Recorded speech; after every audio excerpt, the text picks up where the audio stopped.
Electronically.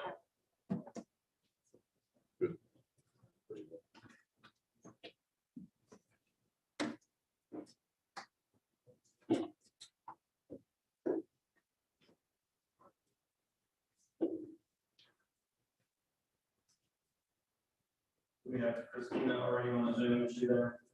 Wait. Yes. Okay, it is now 6 p.m. on February 22nd, and we're called to order this regular rescheduled meeting of the Bay City Independent School District Board of Trustees. Pursuant to Governor Abbott's temporary suspension of open meetings laws issued on March 16, 2020, and assisted with new state and local mandates on public health and social distancing, the regular meeting of the Bay City ISD Board of Trustees will be held in person at the boardroom, the administration building located at 527th Street, which will be all to the public at the link provided at the top of the notice. A quorum of the Board of Trustees will be in attendance in the boardroom. I can certify that we have a quorum with 6 trustees in attendance. Yes, he's gonna be running a little late. If scheduled for attendance will be limited to 10 IH members. All attendees must wear face coverings, must be socially distanced 6 feet from each person. If you wish to submit comments or review by the Board of Trustees regarding any agenda items, email them to the Superintendent's Administrative Assistant, elstrada@baycityisd.org. We had a few public comments, and those were all forwarded to the board members. And then, Linda, do we have any comments for today's? No, sir. Okay, nobody signed up to speak in public today about any agenda item. Okay, if you'll stand. Chief, do you mind leaving us an invitation today? Thanks. Let us pray. Heavenly Father, we come tonight to give thanks to your holy and righteous name. Thank you for every blessing that you give us, O Lord. Just thank you, Father, for bringing us through this storm. Now we pray, O God, that you give our school board, superintendent, the wisdom, O Father, to continue to lead us and lift us to a higher rate with our children. And Lord, we pray now for all of our employees. We pray for those everywhere tonight. Now, Lord, we ask that you continue to bless the school district, continue to bless our state and our nation. We give you praise, honor, and glory in the most powerful name we know. In Jesus' name, amen. Amen. And trustee Tim will lead us in the pledge of allegiance. I pledge allegiance to the flag of the United States of America and to the republic for which it stands, one nation, under God, indivisible, with liberty and justice for all. Okay, that pledge goes a whole lot smoother in person than it goes on a Zoom. Everybody's trying to speak and pause and speak and catch up, so. So item 4, audience with patrons, we have none in person and emails were sent to the board. Item 5, monthly bond project update, presenter Christina Marrero with Clayton Associates. Christina, can you hear us? Yes, I can. We can hear you. Can you hear me? Yes, ma'am. Okay. So you should have received the project update last week from Linda. Basically, in the last month, the toilet partitions were installed. The storefront system, main entrance in the front, back, and makerspace, those were installed as well. The ductwork and ductwork installation has been completed. Now, basically, they're working on installing all that ductwork to the supply grills in the classrooms and the spaces inside the building. Due to the weather last week, there was some delays on that. They were expecting to finish that by this week, but there's a week and a half delay on that because of the weather. The painting in all areas was completed. The masonry installation is completed. The mason will be on site completing the cast stone on the service yard and then washing the rest of the masonry throughout the building. The ACM panel installation, the metal panel that is on the exterior of the building, it's ongoing and should be done by the end of next month. Inside the building, the casework is already getting installed, lowers and uppers. The marker boards were also getting installed. That was by the 1st of this month, and that is continuous. And then the ceiling throughout the building is getting installed as well. And it's not done, but it should be done by the end of next month. At least the ceiling grid. The ceiling tiles, the contractor is waiting towards the end of while everyone is done inside the building, so they don't get damaged and they don't have to be replacing so many. Basically, they began flushing the HVAC system. That means they were expecting to have the HVAC running by last Friday, the 19th, but due to the weather, they had to delay that, and they're expecting to have the building conditioned and the system flushed by next week, early next week or mid next week.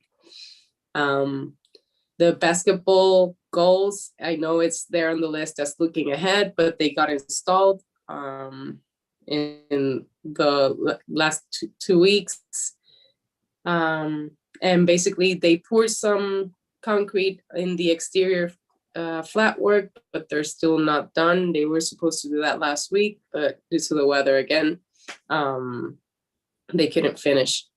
And then I'm assuming if you're all wondering how much the last week affected the progress, right now they're not seeing any milestones affected greatly. There is a delay of a week and a half in general for all the finishes, but basically on Friday they already had some of the subcontractors coming in to work over the weekend and try to make up for that week. So hopefully they can make up for that week, and there are no visible delays in the substantial completion of the project. Any questions on Lenny Roberts? No, but good job anticipating that question, because I'm sure somebody was gonna ask it. I was told that. Come by today, they look pretty busy, and then looking at your graphic, it looks like y'all are pretty well ahead of schedule anyways. So we're still expecting to be done well ahead of our drop in move-in day.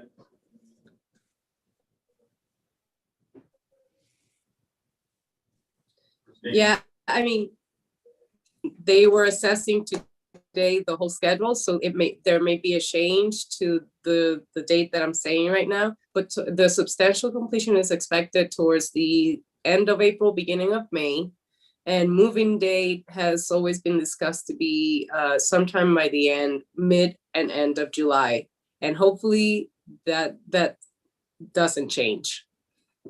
We're planning to do punch list that week of May, that second week of May.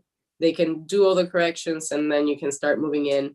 And we've been coordinating with Thomas and Richard, Mr. Johnson, basically, to have all the furniture getting installed during that time as well. If they're like it was the junior high, I don't know if you remember, but basically the guys were putting them together in the dining room and then moving them to the classrooms, having some kind of system like that.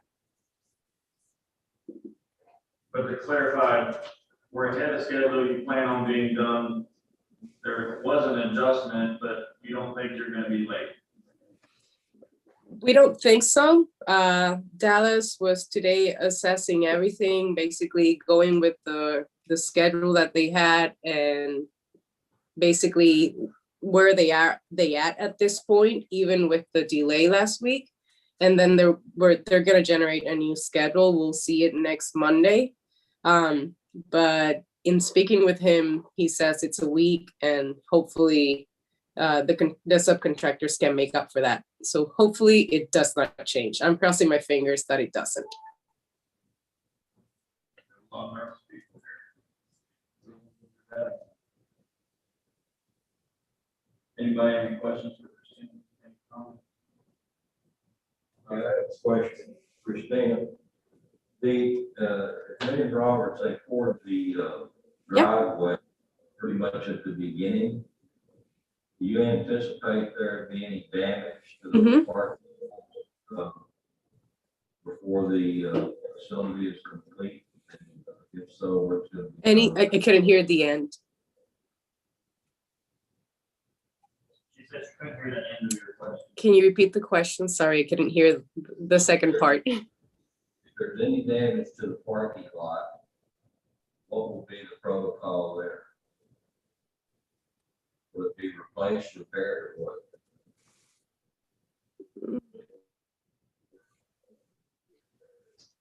Did you hear all my questions? The existing driveway that's there, you mean? Yes, they poured that from the get-go. I'm having trouble hearing the whole part. Yeah. He's saying they poured that driveway at the very, very beginning. And so towards the end, if there's any damage there, what is, are you gonna just repair it, are you gonna replace it, or is that your question, Bob? Pretty much that's a question, yes. Because they've been using that parking lot, Okay. driving heavy equipment and everything on the parking lot from the beginning of the construction. Did you hear that, Christina? Okay, yeah. If there's any damage, yes. If there's any damage, they need to correct it. It needs to be corrected. And since they're at a point right now that they should be clearing that out, we'll be able to see any damages to the exit to that new parking lot and the driveway. Basically, if there's any, they have to correct it during the punch list, and hopefully before that, if we see it before then. But yes, it will be corrected if there's any damage.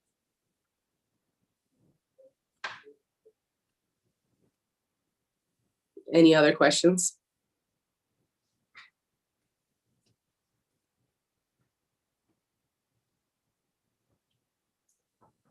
Then the other, sorry.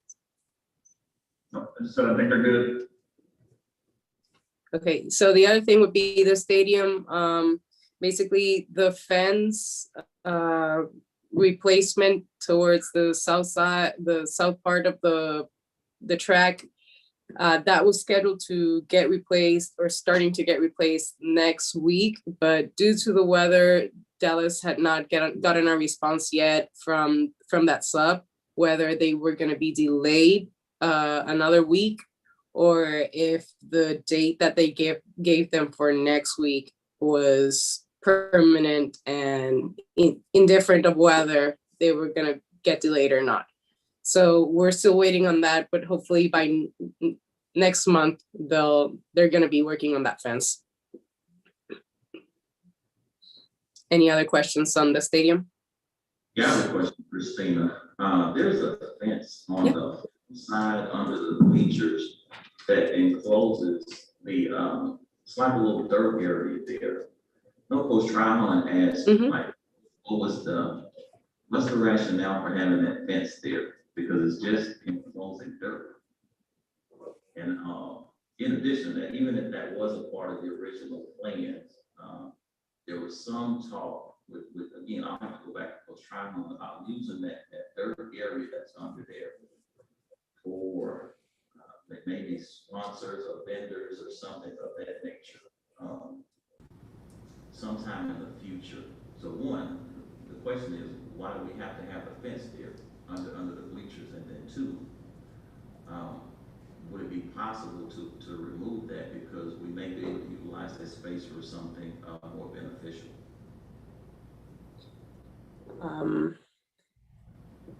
I'm trying, is this on the visitor side or the home side? Side. The home side, Yes. this, oh wow, it's, I think this was a little bit before my time on the discussion on the fence under the bleachers, but my understanding is that this area was meant for some kind of storage. And we actually had to remove it during the project because the city did not allow us to put a fence. And if the fence got installed, it was some kind of owner request with and decision with Weaver and Jacobs. But basically, yeah, it can be removed if you want it. Definitely. So it's basically a decision. I would be happy to help and translate and send the message to Dallas, whether your preference is to have it or not. I do know Coach Tran did tell me the last time I was there, on the visitor side, there are some gates for them to store things, but there are no gates from the outside fence towards that inside. And those gates will get installed when the others get replaced. The 4 feet gets removed to be 6 feet. They're also doing that gate for you. Okay.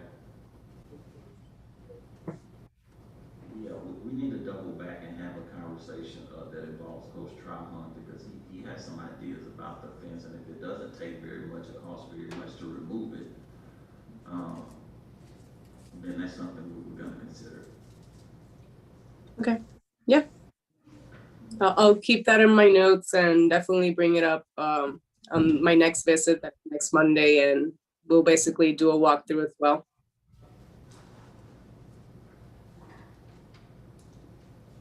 Thank you. Any other questions?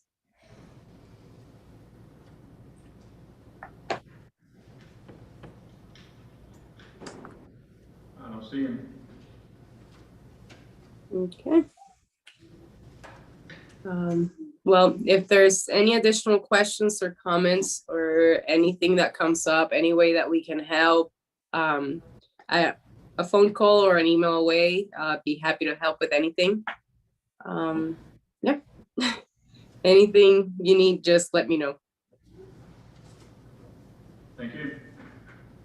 Thank you, and you have a good night. You too. Thanks. Okay, moving on to item 6, items of business. 6A, public hearing on district annual report. Presenter is Lisa Moya, Assistant Superintendent. Lisa, how are you tonight? Fine, thank you. Good evening, everyone. Oh, sorry.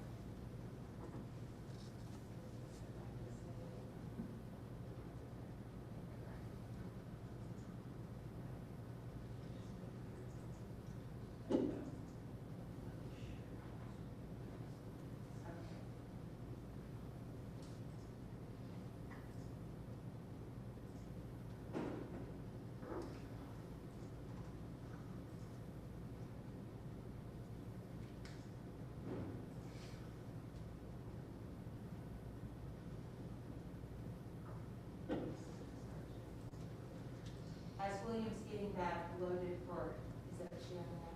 He's sharing that on Zoom. Tonight I have for you, this is a state requirement every year that we give an annual report or public hearing. This is what I like to say is very similar to the State of the Union address. It just kind of compiles all of the district all of the data from the district for the prior year. Some of this data that you're going to see tonight, in fact, the majority of it, you've already seen. Ms. Estrada emailed or sent all of this to you through mail? Through mail. Through mail.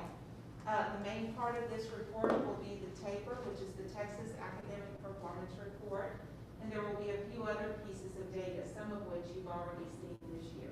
So this will be mainly a review. The first thing you'll see is that our accountability rating remains to be a B. And you'll see there are 7 sections required by law to the annual report. The Texas Academic Performance Report, the Queen's Financial Standard Report, our district accreditation status, campus performance objectives, report on violent or criminal incidents on campuses, student performance in post-secondary institutions, and then the 1920 taper glossary. So for the first part of this data, if you looked through your taper report, I've given you a summary here rather than going through the 150 pages of the report. Due to the cancellation of spring 2020 STAR assessments, the data for these measures have not been updated.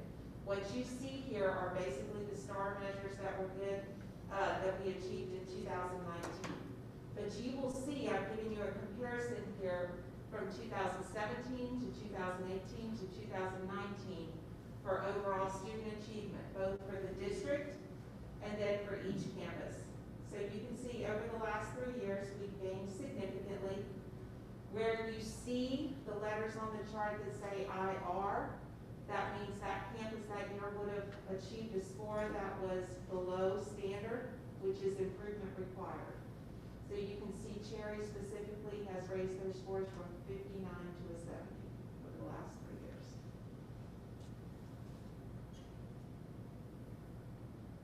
Additionally, in the taper, you'll see data that focuses on the school progress domain.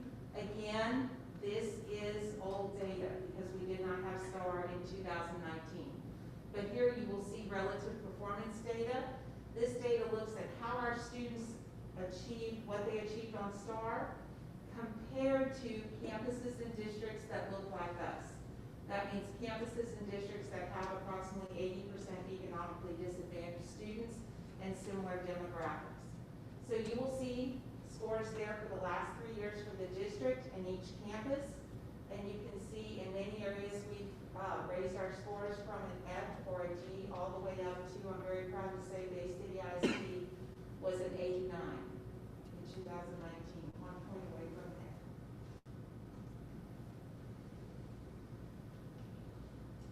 The next part of the taper, this is updated data. So this is new data. This data is lagging. You'll see data for the class of 2018 and the class of 2019. This is our college and career military readiness data. So this measures how many of our students achieved a CCMR point by either taking a dual class, being college ready in the TSI math and reading, achieving an industry-based certification such as welding, EMT. We have a variety of certifications, many certifications at the high school. And you can see we raised our score from 2018 from 64% to 86% with the class of 2019. Also, you'll see our graduation rate there has also increased, and this is new data from the class of 2018 to the class of 2019.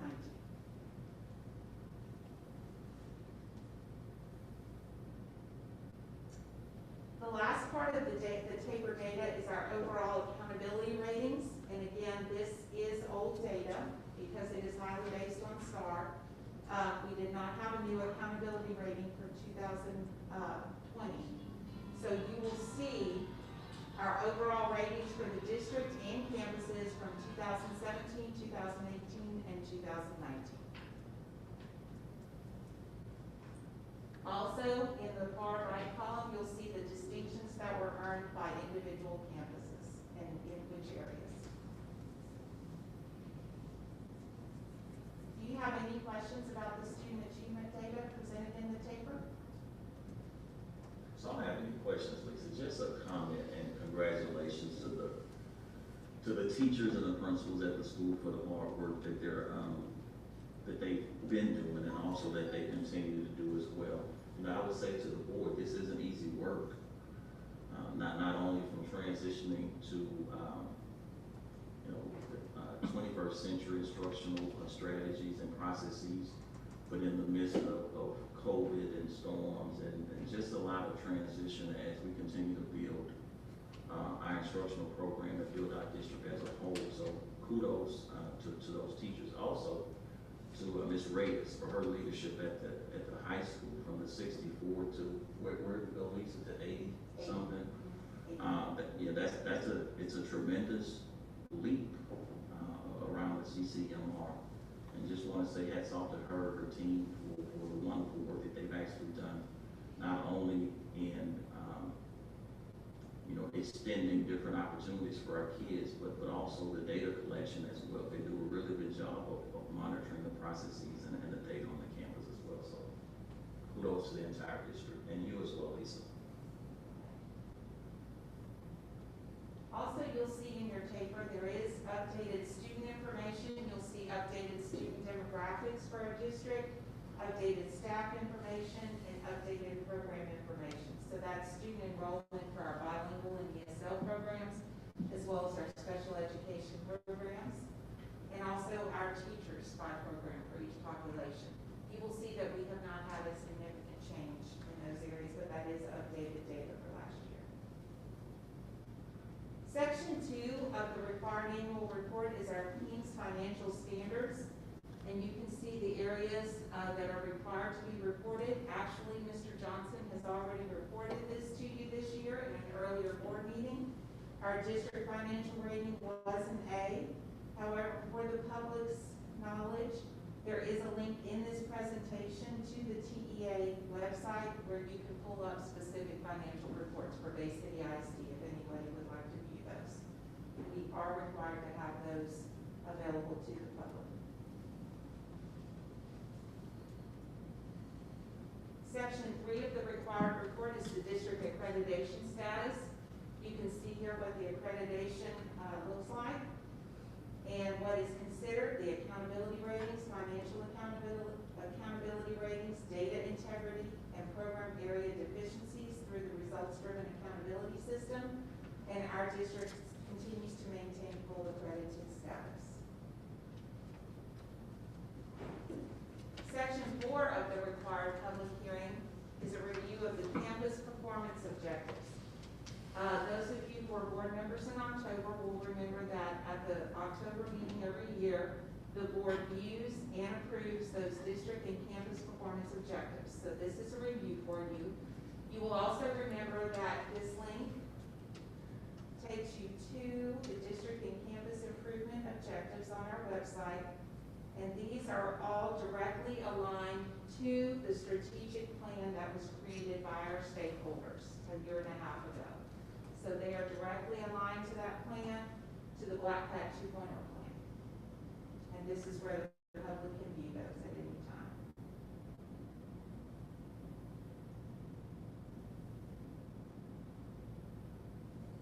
Also required in section 5 of the public annual hearing is an ESSA discipline code review. These codes, as you will see, are more our severe discipline codes that involve more severe discipline incidences. And you will see that I'm happy to say for 2019-20, we had very few of those incidents. You see quite a few zeros there. Just a 1 under 36 and 29, and you can see what those discipline incident codes look like. One was a substance violation and an alcohol violation.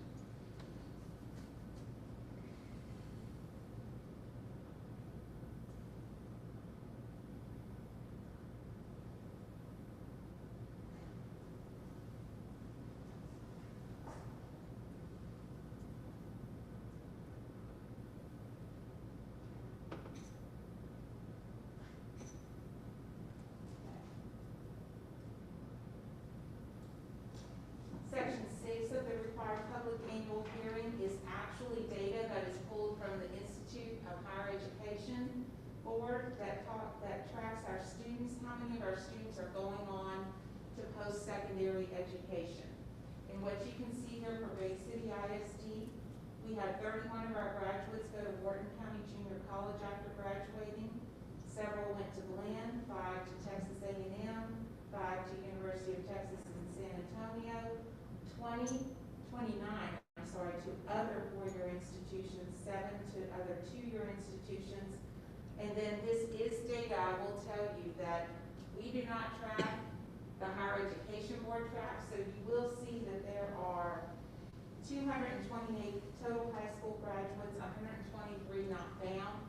Some of that is errors in student social security numbers and things like that, student ID numbers. So this is always data that we view very cautiously, but we are asked to provide that to you.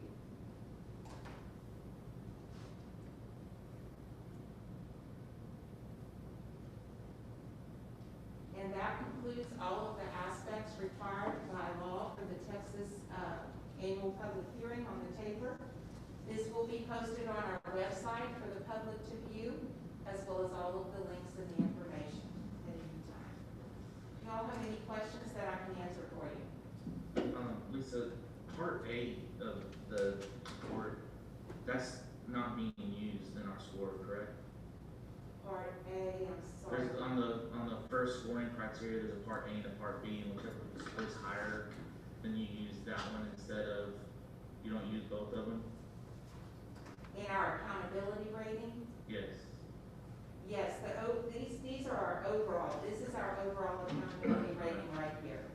And there's a formula that TEA uses. There are 3 domains. Domain 1 is student achievement. Domain 2 is student growth or relative performance. They take the best of that score, either part B, the first part of it, or the part relative performance part.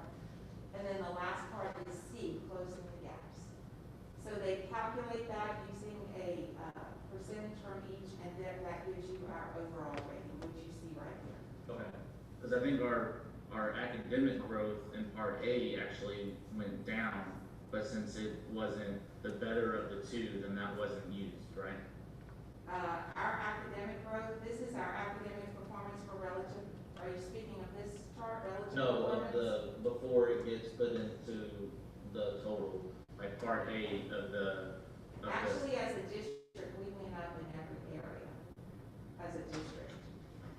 Okay, because on the PowerPoint we had last month, it said 2018 we're 79, and in 2019 we're 76. Okay, and what section was that? Part A, academic growth. Okay, this is the relative performance. I did not include the academic growth piece in here. That's Okay, correct. so that's why it academic doesn't growth, counted, right? that's correct. Okay. The relative performance, because was higher at 89, Mm-hmm. that is what counted for us in our Okay. overall standing. I'm sorry, I didn't understand your question. Yes, the 89 was higher than the other piece. Mhm. This is the piece in when they look at 2 things. They look at how many students made 1 year's growth. That's the one you're referring to. Okay. And this looks at how many students made 1 year growth as compared to districts that look like you. So they took how many of our students made growth, but then they compared us to districts across the state who have 80% economically disadvantaged students in a similar ethnic breakdown. Okay. So whenever So they compare compared to that, we other did better. districts, we scored an 89 in that Okay. area in academic growth. Does that clarify for you Yes, what thank you you. were asking? Yeah, yep. Okay.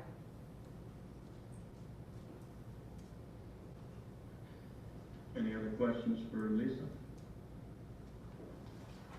Lisa, I'd just like to thank you and your team and everybody who put a lot of work into this district over the last few years.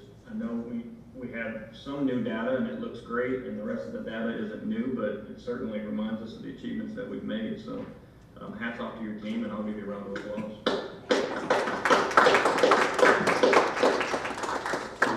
One more thing around the accountability piece. Well, a couple things. One, while we're in the midst of COVID, this storm that we actually just had, and not knowing what's going to happen with STAR at the end of the school year, and I'm all for accountability, but these accountability exams put an extra layer of anxiety on our teachers. We've actually been encouraging them and even pushing, TEA to, take into account what's actually happening with our teachers as well. we've also been pushing our teachers to think outside of the box. While we have this opportunity of not knowing, and teach outside of the box of not knowing what the accountability is going to be. We sure we want B, sure we want A, but the most important piece is that all of our kids are learning and growing. And based on the numbers, we're actually moving in the right direction. I would tell the board that these numbers aren't fluid. And I will tell you right now, and I've said this for the past couple of years, we're a good school district. But in order to go from good to great, we're going to have to do things significantly different. To trustee West's point, the more dialogue that we have as a team of 8 around these very factors, so then we can determine as a superintendent, as a board, what we really need to focus on instead of focusing on things globally. That's the way that we're going to get to great. So, very good point of showing or identifying where we still have gaps or we may have gone backwards. That's a conversation for us to have as the board. So when those things are pointed out, the board will know exactly, and I'll bring the recommendation along with the team, exactly what we need to do differently in order to continue every single kid in this district growing. And I've always said this, and I will continue to say this, that this district is going to go as far as its leadership takes it. And that leadership includes myself and the 7 of you who are sitting around this table as well. So the more conversation we have around the academic performance, which is why we're in this business, I think the better. So good point, Mr. West, Trustee West. Okay. No final comments or questions. We'll close the public hearing. Thank you. Item 6B, report on the 2021-2022 budget components. Our presenter is Rick Johnson, the Chief Financial Officer. Rick, how are you today? Good evening.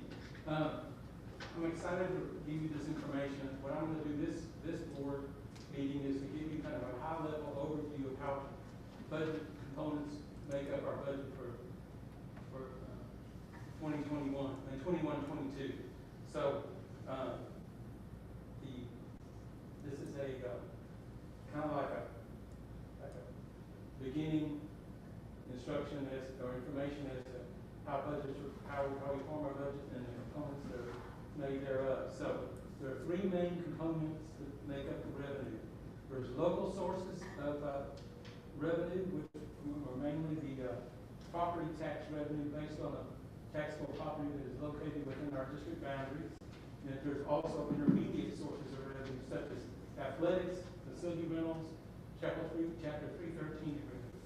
Then the next component of school district revenue is state program revenue, which is M&O revenue, maintenance and operations, which is state aid from the state, which the 2 components are called foundation school funding and available school funding.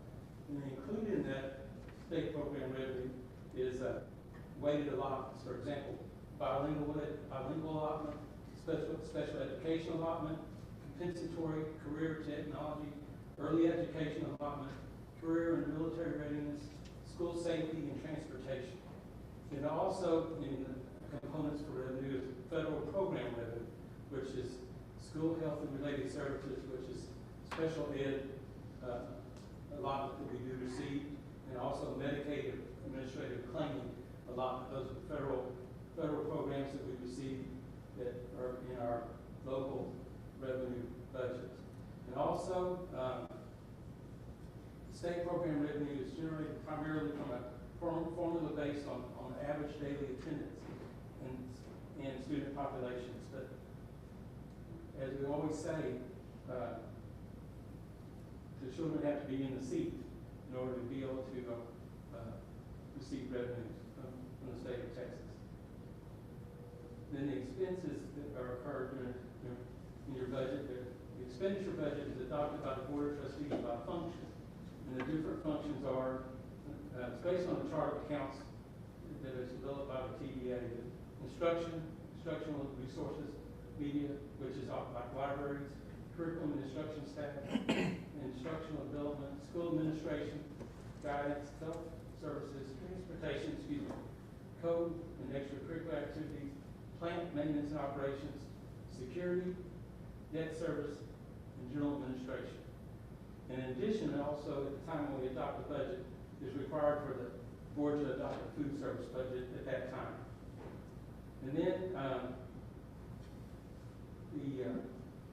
this is based on 2020, so you can kind of see based upon a pie chart, based upon major classes of expenditures, how the district fared in 2020. For example, instruction, 46.7%, instructional support, 12.8%, administrative, 2.7%, operations, 21.9%, debt service, 11.1%, intergovernmental charges, 0.4%, and other uses, which is 4.4%. That gives you kind of a visual of how the money is expended and how it was expended for 2020 for Bay City ISD. Okay, then also the expenses by object code, which salaries and benefits for 2020-21 made up 78.2%. Contracted services, which include legal, utilities, software, and ESC costs, which is the service center cost of Victoria, for example, 10%. Supplies and materials, 5.6%. Student employee travel, which includes also insurance, board, and election expenses, 4%.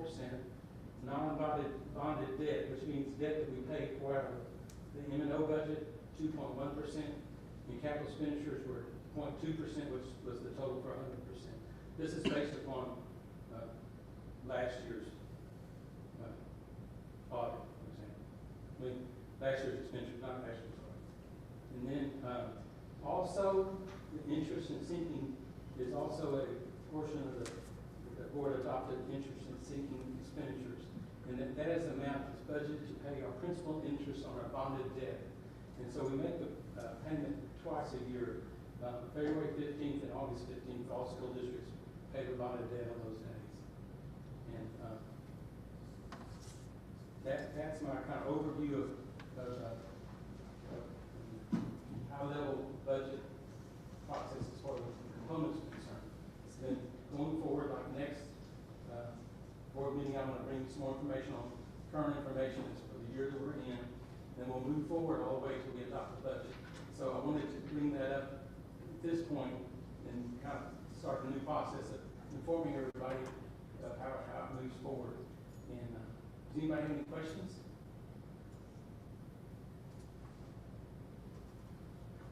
Anyway, thank you very much. I appreciate it. Thank you, Rick. It was very informative. Okay, moving on to item 6C, approval of the contracts for the administrative personnel. This item may be taken into closed session pursuant to Texas Government Code Section 551.074, personnel matters if necessary. Is there any item any board member would like to discuss in executive session, any individual? You have a list of the contracts we're getting ready to approve in your board book. Okay, Lisa? Okay, the administration recommends the approval of the contracts for administrative personnel as presented in the board book. I'll ask one more time if there's any individual anybody would like to discuss. If not, I'll entertain a motion. So moved. Motion been made by trustee Fleetback to approve the contracts for administrative personnel as on the board book. Motion seconded by trustee Nelson.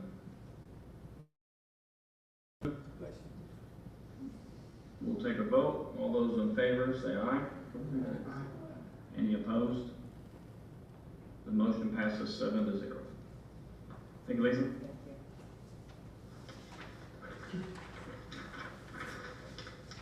Okay, item 6D, possible action on the superintendent's contract of employment. This item may be taken into closed session pursuant to Texas Government Code Section 551.074, personnel matters if necessary. And we will take this item in executive session, and we will also take a portion of item E, discuss and take possible action on the Black Cat blueprint. And we'll have a discussion with our attorney Morgan pursuant to section 551.071. And I'll just say that we're just gonna hear from our attorney on any legal nuances of any changes that might be considered, and we will have that discussion in open session. And so we will now enter executive session at 6:43.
now 7:55, and we will enter open session.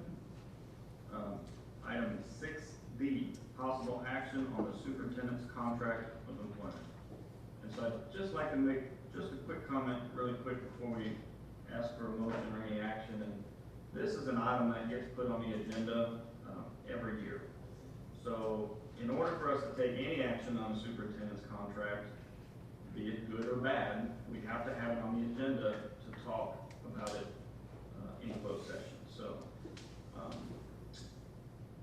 with that being said, is there a motion to be made under item D?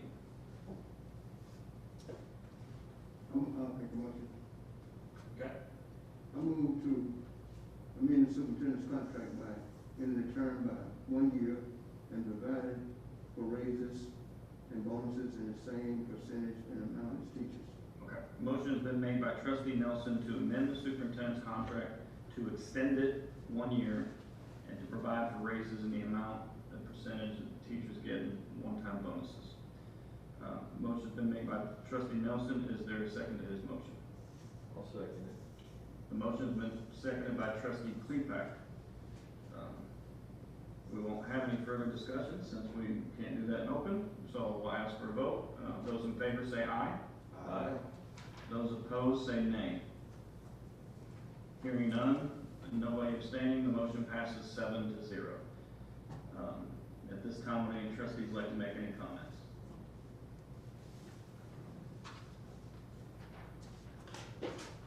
Dr. Scott, I'd just like to tell you how much that I appreciate everything that you've done for the school district in the last 3 years. I know you came in here, the district was floundering, so to speak, and under your leadership and with the help of your staff that you put together, the teachers and everybody that's involved in this school district have just done a tremendous job. And by extending your contract, we're trying to show our appreciation to you for everything that you've done for this district, and we thank you very much. And for that, I'm going to give you a round of applause.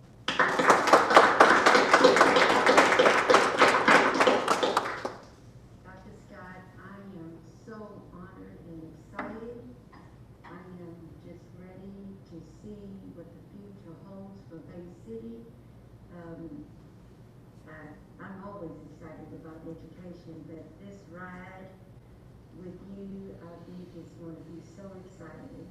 I really appreciate all that you've done and can't wait to see what lies ahead for us. Thank you so much.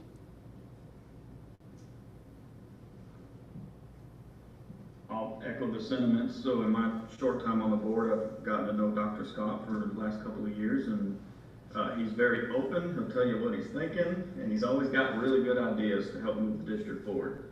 They're not always the most popular ideas with certain people, right? But you're not going to please everybody all the time. But the decisions he does make have one sole focus, and that's the children. And mostly it's the academic improvement of the children. And so we've seen that in the data. COVID has been kind of disappointing for a lot of reasons, but for this board specifically, because we don't get to see the numbers for the improvement that we made over the last year. We know it's there, but we don't have the data to reflect it. And so the data we do have is tremendous and increasing, and I look forward to seeing what the numbers do in the future. And so, you know, another vote of confidence by extending the contract, and we really appreciate your effort, and I look forward to working with you for the next 3 years, or longer possibly. Okay. If I may. Yes, sir, absolutely. First of all, I want to thank the board for its confidence in me, along with the team, in moving the district forward.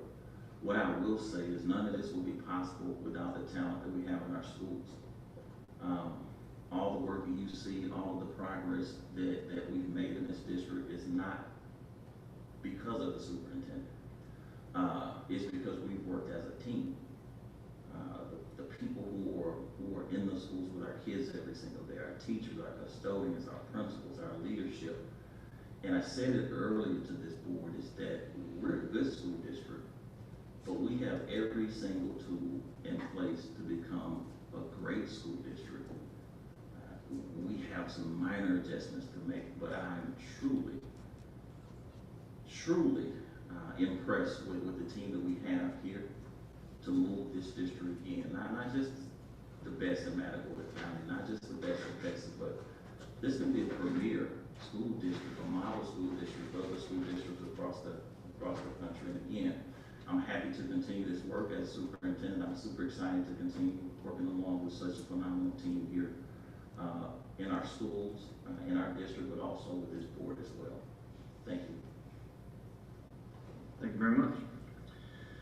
Okay, item 6E, discuss and take possible action on the Black Cat blueprint. And so we've heard from our attorney in closed session simply about the legal ramifications of making any changes. And so we didn't really have any discussion about doing anything. But if we were, then that would happen now. So Trent, I've got your name on the agenda to present this. Is there anything you'd like to say? Yeah, I've prepared a little statement and then I'll just open it up for discussion. So we're 1 year out into the COVID-19 pandemic and face masks continue to be a topic of fierce debate. The decision to mask one's young is a very personal decision that parents deserve to be a part of. District policies should not interfere with parents' rights to determine medical decisions for their children. My goal for this board is to work in tandem with parents to develop solutions and empower parents to make their own decisions. I believe that a parent knows their child better than the school board knows their child, and at this time, I'd just like to open it up for discussion amongst the board. Okay. So I think there's been some sentiment in the past about our students under 10, because there's an exemption provided for. And personally, as a parent, I like that statement. I'm very cautious about making decisions for other parents, students, and so I would never say take them off, right? Leave them on if you're a parent and you want your child to have a mask on. But you know, my kid gets anxiety, and now he's taking benchmark tests, and he's he's doing well. I know he can do better though.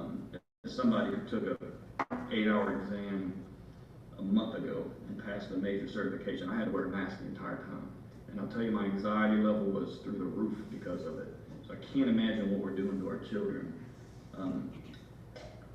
For the ones that have that anxiety and for the ones that learn better when they don't have that face covering on, that they would learn so much better. So those are my 2 cents on your statement. I agree.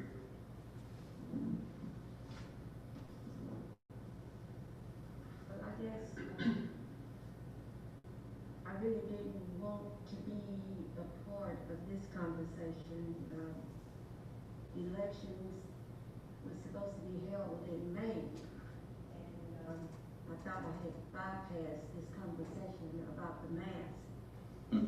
I didn't want to be a part of a board that had to make the decision on what we had to do for our children. But I found myself in August faced with that decision when I entered a school district as a pre-K teacher.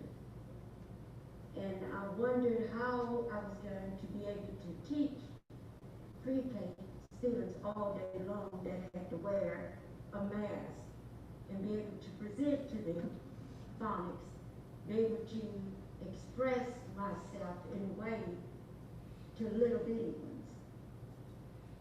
But much to my surprise, I had a problem with it, but the students didn't. My pre-K walked in day one with their masks. We had shields like these. I learned quickly that I could not do circle time anymore. I taught from the podium. I had to learn a new teaching style, and I called it trapezoid time. But they stayed at their desk. I made cue cards. I did everything you would do to teach pre-Ks. But I did have the option of wearing a cloth mask or a shield. And I chose the shield. I wanted them to see my face. I wanted them to see when I was happy, when I was sad, when I was excited, and they got to see that. And I was still able to position myself far enough from them, and they got to see me. I got to teach, but they never took their mask off until I put up the Q sign that said mask off. I put up a Q sign that said mask on. And that was mask on to go to the restroom, mask on to go out in the hallway, mask on to go to the cafeteria. They learned how to do that because they were taught by their parents from March to August to wear their masks. Our kids learn what they need to do from our parents. If you teach your kids things, they learn to adapt. So if you forever saying what they can't do, they will never do it. If the mask is for their protection, then we need to teach them that. Testing is a hard situation. They get anxieties even at the time when we didn't wear our masks.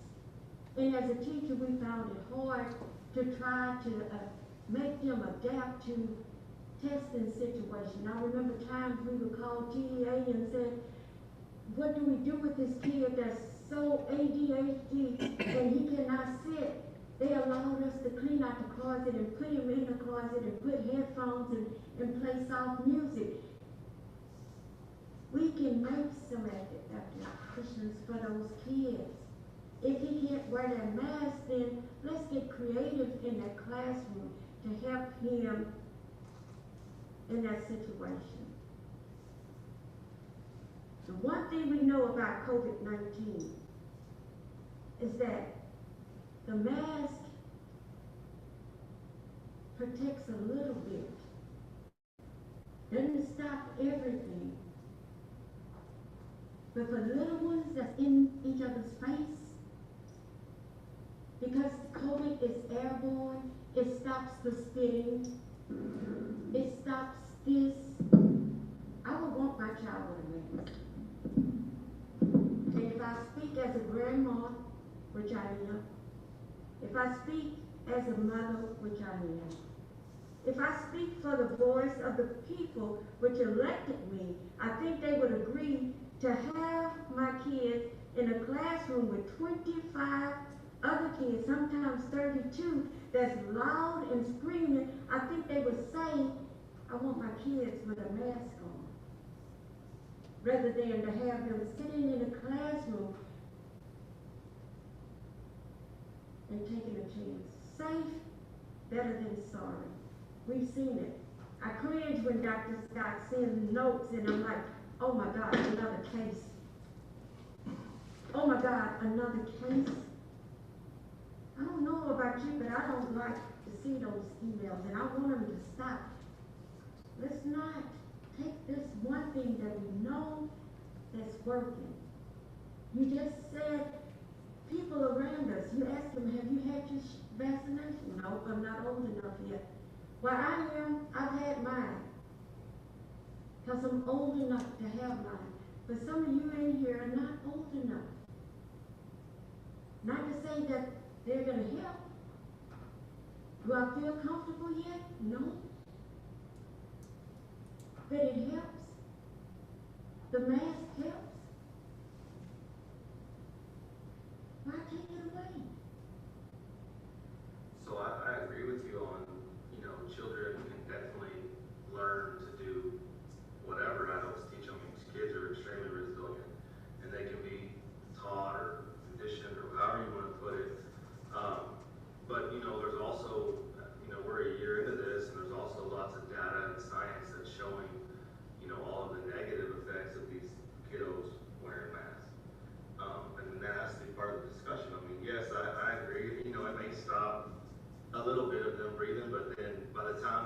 snotted all over it, touched it, taken it off, and I mean, it loses its, effectiveness. And I think that there's a reason that the governor's order, the very one first point is children under 10 are not required to wear masks. I mean, there's a reason that's in there. So my point would just be like, there's lots of negative aspects that come with little kiddos wearing masks as well. It's lots of negative. And to marry the 2 points together, you can get creative in the classrooms without taking the masks off by simply allowing them to remove it while they're sitting down by themselves, 6 feet away from all of their other students, and pay attention and listen to the teacher. Now, cue card going up, so the second they stand up to go to lunch and go to recess, I would fully expect that mitigation practice has been effective. Wear your mask to recess, on the way to recess, because you're within close contact. Wear your mask on the way to the cafeteria. Wear your mask on the way to specials, wherever you're going. If you're getting up and doing a group exercise in the class, masks have to go back on. My only suggestion is that while the student is sitting there by themselves in a setting where they're supposed to be learning, to remove that distraction, or if they're sitting there taking a test by themselves and we can maintain 6 feet between them, just to allow the younger students to remove the mask to get a break from it to learn. That's it. This isn't a take the masks off them and let them roam around, right? So the mitigation practices are still there, and I feel like that's a happy middle ground, and it gets the parents back involved in their children's decisions. So. Is it any classroom, and I haven't been to the new schools, pop my hand. Is it any classroom, as far as I remember, if you have 25 kids in a classroom, can you sit them 6 feet apart? Is it any classroom? Answer is no. Is it no? Answer is no. I don't know. They're not designed, They're not designed to sit them 6 feet apart. even the new classrooms, they're not large They're enough. not designed. Now, you can put up things, now, I did allow them when they're sitting at their desk and they have these shields, they can take their mask off. That's all we're asking. Yeah. That's all Now, we're we do asking. that, I do not, but they cannot come from behind these at any time. Mhm. Now, but that's it, I was in a different school district.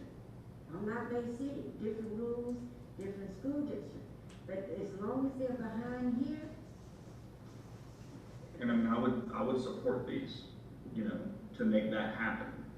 And I've asked Dr. Scott to pull some information together about how many do we have and how much do they cost, and then how much trouble it would be to put them on the desk. So, Dr. Scott, I don't know if you want to share that information. That would be. So, Holmes would need 750, Roberts would need 520, Chair would need 410 of these basic class closures. We actually had some that we ordered at the beginning of this pandemic that were transparent in the middle, but on the sides you couldn't see, so the teachers they weren't actually using them because they couldn't see the students 100% of the time. But the cost to get objects similar to this would be $20,143, roughly based on the latest information that we had gotten from Mr. Colbert. The other aspect of this is many of our older desks are in this rectangular or this square shape. But now we have 21st century desks that come together that are kind of triangular in form. So what we'll actually do about those desks, we'll continue to investigate. Dr. Scott, this is Thomas. We reviewed those with Ms. Hagg. We'll be able to use those. I would never want to ever try to parent somebody else's child. I mean, I had trouble parenting my own children, okay, so I'm not interested in trying to parent somebody else's child, but I know where you're coming from. But you know, we have a responsibility as a school board to do everything possible to keep every child, every teacher, every staff member safe in the school district. And so far, the masking has worked to a T. I think our numbers are a lot lower than other districts our size. But we bear a responsibility, and we're gonna have to, or should have to, do everything physically possible to prevent any child from getting contaminated with this coronavirus. The coronavirus is not going anywhere.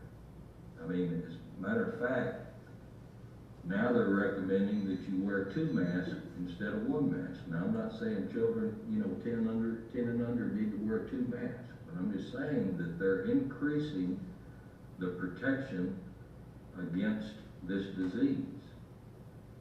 And I'll tell you, I wouldn't be able to live with myself if I knew that this district was negligent in providing all the protection that we can for every child in the school district. And, the mask, like I said, the masking has worked up to this point. We only have 2.5 months left in school, maybe 3. It's worked. Maybe in the fall of this year, maybe things will improve to the point to where you could change some of the strategies that we put in place. But to this point, I think the district has done a wonderful job keeping our kids safe. And I don't know why we want to change that in midstream. Thank you. Listen, no, I appreciate that. I guess my biggest point is just that, we're still, like, I would say we even highly encourage parents with kids under 10 to put a mask on. But to my point,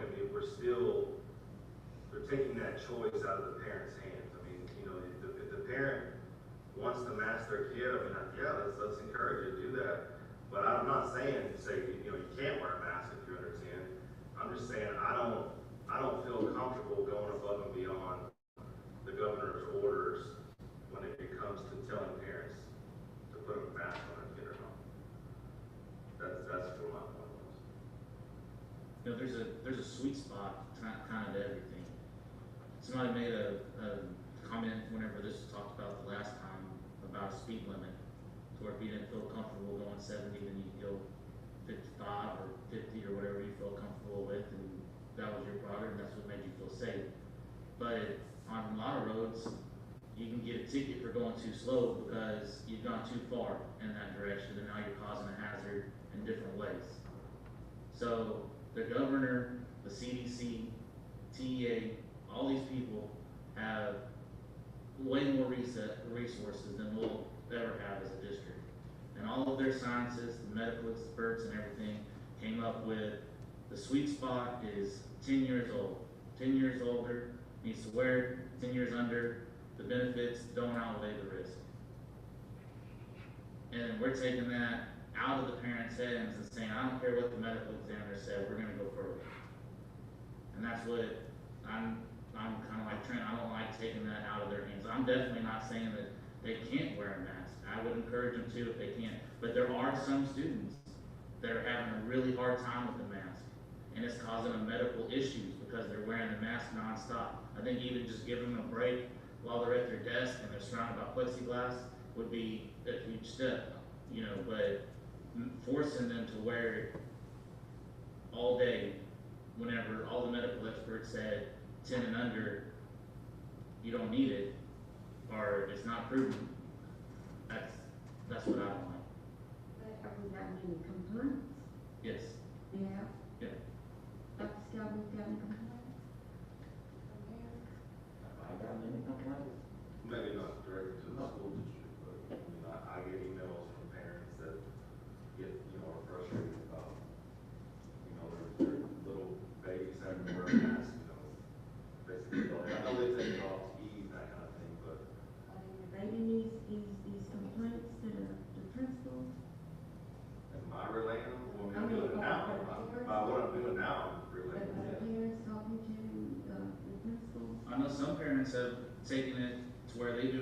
medical documentation saying they should be able to take it off while they're at their desk and only at their desk, and the school district has said no.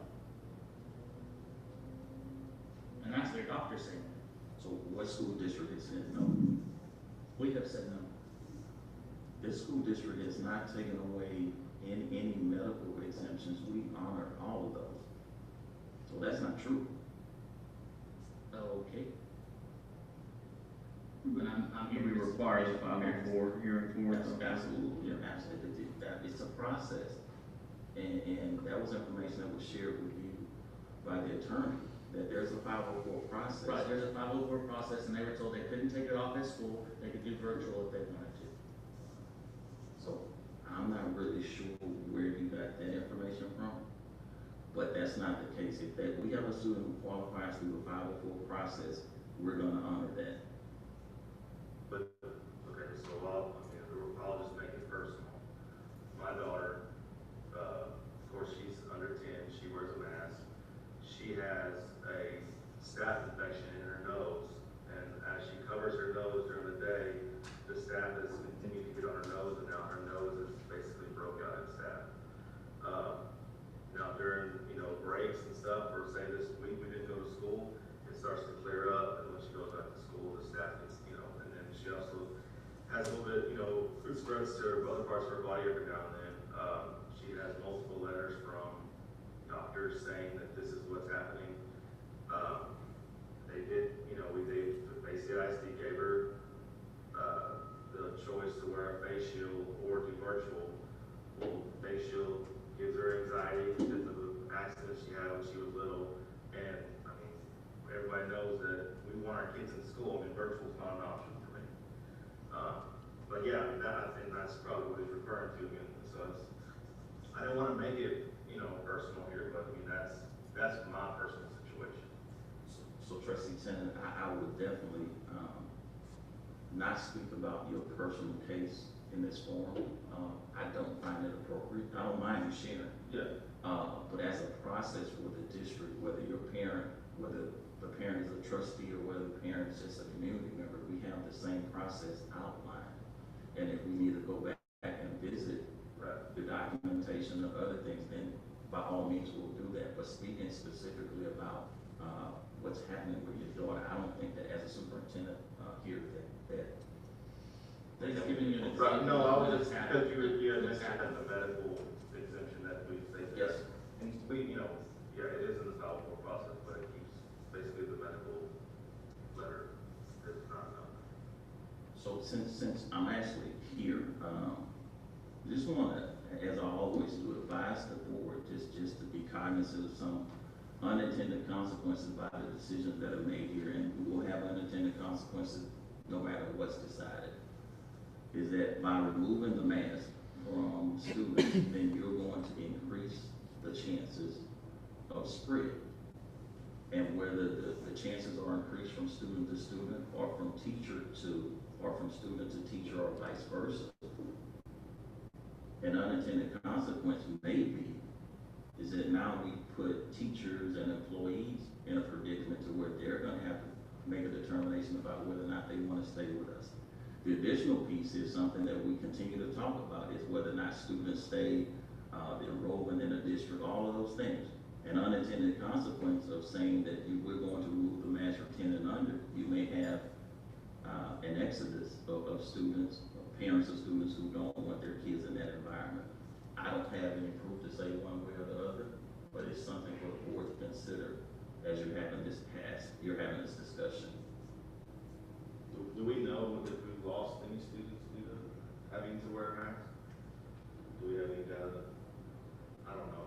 I don't have any data that says, or anything that's come to me to say, well, since you're requiring a mask, that we're going to take our Right. kids. I know, but I don't have it. Do we know what the districts around us are doing for under 10? Does anybody? She said that they're going to take them off at the desk. So Sweeney under 10 can take them on the desk. Is that right?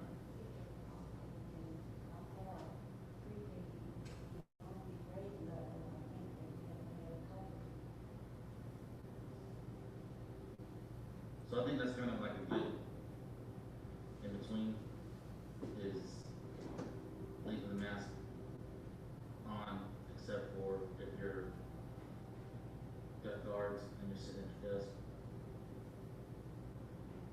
give them a little bit of a break for those people that have medical issues or whatever, just keep them on breaks, they relieve anxiety, relieve a lot of stuff that.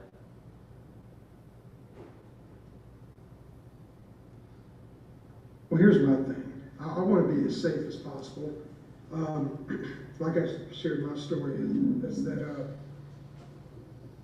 I had COVID in the middle of January, and let me tell you something, that's a nasty thing you don't want to get. And I don't know where I got it, I'm not going to speculate, but when it was passed around my family, to my mom, to my sister, to my brother-in-law, they ended up at the hospital, they had to be on oxygen, they were this, they were that. You know, it made you really think, what could we do to maybe help or prevent the spread of this disease? And now when it comes to the school-age children, like they said, you know, usually kids under 10, you don't have that, they don't react as like adults do. But if they have it in their system, they pass it to an adult, they pass it to a teacher. That's something that's, I don't want to live, I couldn't live like that thinking that we did something to where the spread of this disease is a lot more, I guess we want to say. So I think we need to do everything that we can in order to protect our students, to protect our teachers, to protect everybody. And I understand, you know, and I appreciate what Trent is saying in regards to his daughter, because I know I've been in kind of the same position as well with my daughter. But I think the one thing, like Bob said, we only have, 2.5 more months of school. Let's finish the year strong.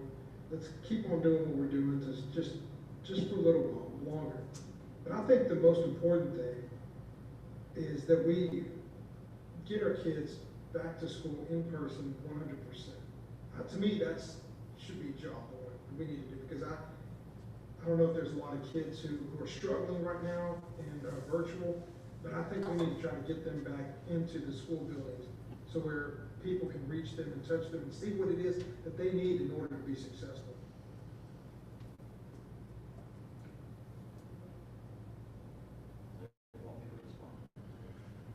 To trustees DeWitt's comments about getting kids back in school, I share that same sentiment. And I will say to the board, as your superintendent, my recommendation would be, if we keep the current mitigation strategies in place, that we do bring all of our kids back to school. We do have kids who are struggling in the virtual setting. Honestly, it's not that large of a number of our students who are not with us, but it's a number large enough for it to impact their learning, their social, emotional states as well. So it will be my recommendation to the board, again, if the current mitigation strategies stay in place, then the administration will start working on a plan to get all of our kids, 100% of our kids back into the buildings. I just want to say that I appreciate the diversity of opinions and statements that this board is able to convey to each other, and in a very respectful manner of each other. We've talked about both sides of a couple of issues, and I can honestly say that I do support bringing our students back. And I can say that if it meant getting through the rest of the year with the current mitigation strategies, then that, you know, would be a sacrifice that I would be willing to make. Sometimes you can't have it both ways, right? And so I'll just leave my comments there. If there's no other comments, if anybody has any motions to make, I mean,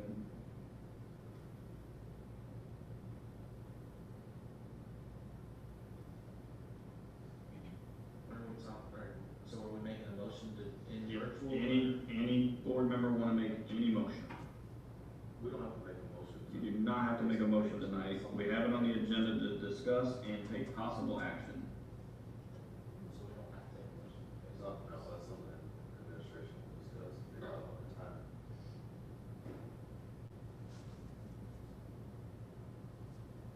I'll pause just for another brief 30 seconds.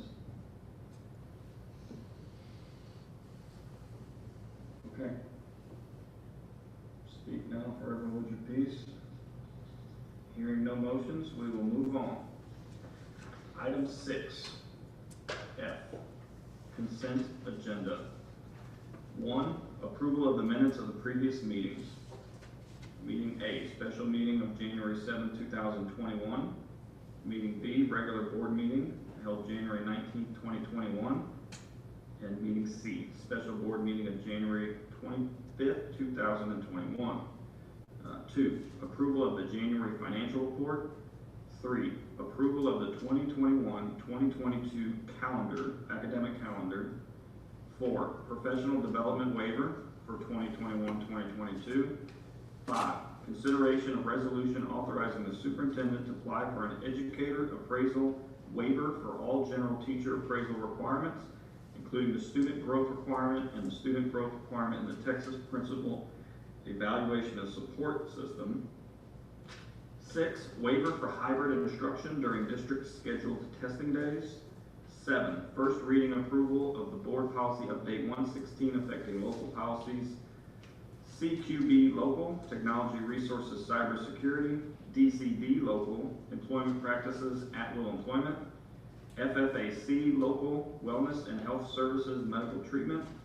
GKA local, community relations, conduct on school premises. 8, first reading approval of board policy update, GKD local, community relations, non-school use of school facilities. And 9, approval of order of the annual trustee election. Is there any item that any trustee would like to remove from the consent agenda for separate consideration?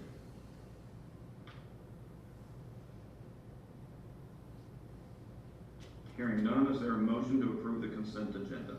I'll make a motion to approve the consent agenda.